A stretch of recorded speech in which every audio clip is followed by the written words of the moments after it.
नमस्कार दोस्तों, आज हम एक ऐसी प्रेरणादायक कहानी सुनने वाले हैं जो न केवल आपकी सोच को बदल देगी बल्कि आपको अपने जीवन में बदलाव लाने की प्रेरणा भी देगी। इस कहानी का नाम है खुद को बदलो, जिंदगी अपने आप बदलेगी। तो आइए बिना किसी देरी के शुरू करते हैं। हमारी कहानी एक छोटे से गांव चंपारण से शुरू होती है। यहाँ पर एक युवक था जिसका नाम था आशीष शर्मा। आशीष एक साधारण परिवार से था और उसकी जिंदगी भी साधारण थी। उसके माता पिता किसान थे और उनकी आर्थिक स्थिति बहुत अच्छी नहीं थी। फिर भी आशीष में कुछ खास था, उसकी लगन, उसकी मेहनत और उसके सपने। आशीष के जीवन में समस्याओं की कोई कमी नहीं थी।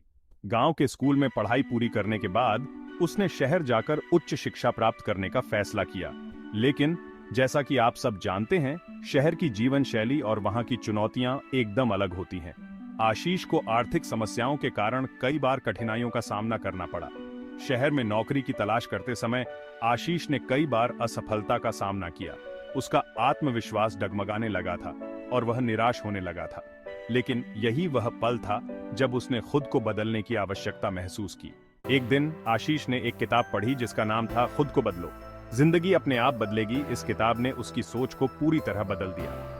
किताब के लेखक ने लिखा था कि खुद को बदलने के लिए सबसे पहले अपने सोचने के तरीके को बदलना होगा। आशीष ने ठान लिया कि वह खुद को बदलेगा और अपनी परिस्थितियों को सुधारने की दिशा में कदम बढ़ाएगा। आशीष ने सबसे पहले आत्मविश्लेषण किया। उसने अपनी कमजोरियों और ताकत को समझने की कोशिश की। वह समझ गया कि उसकी असफलता का मुख्य कारण केवल बाहरी परिस्थितियां नहीं थीं, बल्कि उसकी अपनी सोच और आत्मसंशय भी थे। आशीष ने एक ठोस योजना बनाई। उसने निर्णय लिया कि वह अपने स्किल्स को अपग्रेड करेगा, नई चीजें सीखेगा और अपने आत्मविश्वास को मजबूत करेगा। इसके लिए उसने विभिन्न कोर्सेज और वर्कशॉप्स में भाग लिया। आशीष ने अपने व्यवसाय की शुरुआत की। उसने देखा कि नौकरी की बजाय खुद का व्यवसाय करना उसे अधिक स्वतंत्रता और अवसर प्रदान करेगा। उसने एक छोटे से व्यवसाय की शुरुआत की, लेकिन शुरुआत में ही उसे कई चुनौतियों का सामना करना पड़ा। आशीष के व्यवसाय की शुरुआत आसान नहीं थी। उसे कई बार निराशा का सामना करना पड़ा, लेकिन उसने कभी हार मानने का विचार नहीं किया। उसने अपने ग्राहकों को बेहतर सेवा देने के लिए कड़ी मेहनत की और अपने उत्पादों की गुणवत्ता को बेहतर बनाया। धीरे धीरे आशीष का व्यवसाय तरक्की की ओर बढ़ने लगा। उसकी मेहनत और धैर्य ने आखिरकार रंग दिखाया। लोगों ने उसके व्यवसाय की गुणवत्ता को सराहा और उसकी आर्थिक स्थिति में सुधार हुआ। आशीष की मेहनत और धैर्य ने उसे सफलता की ऊंचाइयों तक पहुंचा दिया। उसने अपनी सफलता का श्रेय अपनी प्रेरणा और खुद को बदलने की प्रक्रिया को दिया। लेकिन आशीष ने अपनी सफलता को केवल अपने लिए नहीं रखा। उसने समाज के उत्थान के लिए भी काम किया।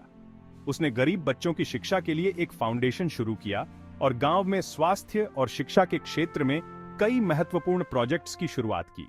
आशीष की कहानी हमें कई महत्वपूर्ण बातें सिखाती है। सबसे पहली बात, आत्म प्रेरणा का महत्व है। अगर हम अपने अंदर की शक्ति को पहचानें और अपनी सोच को सकारात्मक दिशा में बदलें, तो हम अपने जीवन में बड़े बदलाव ला सकते हैं। दूसरी बात, परिवर्तन की प्रक्रिया एक लंबी और कठिन यात्रा हो सकती है, लेकिन यह यात्रा हमें खुद को बेहतर बनाने और अपने सपनों को साकार करने में मदद करती है। तीसरी बात, संघर्ष और असफलताएं जीवन का हिस्सा है, लेकिन इनका सामना करने की शक्ति और धैर्य ही हमें सफलता की ओर ले जाते हैं। आशीष की प्रेरणादायक कहानी यह साबित करती है कि खुद को बदलना यह केवल बाहरी परिवर्तनों की बात नहीं है, बल्कि यह आंतरिक परिवर्तन की प्रक्रिया भी है। जब हम अपने सोचने के तरीके, अपने दृष्टिकोण और अपनी आदतों को बदलते हैं, तो हम अपने जीवन को बेहतर बना सकते हैं और अपने सपनों को साकार कर सकते हैं। आशीष ने अपनी कठिनाइयों और संघर्षों को अपने विकास के अवसरों में बदल दिया और एक नई दिशा प्राप्त की।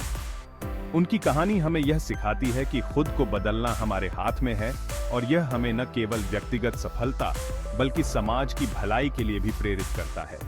इस प्रेरणादायक कहानी को पढ़कर और समझकर हम भी अपने जीवन में सकारात्मक बदलाव ला सकते हैं और अपनी सीमाओं को पार कर सकते हैं।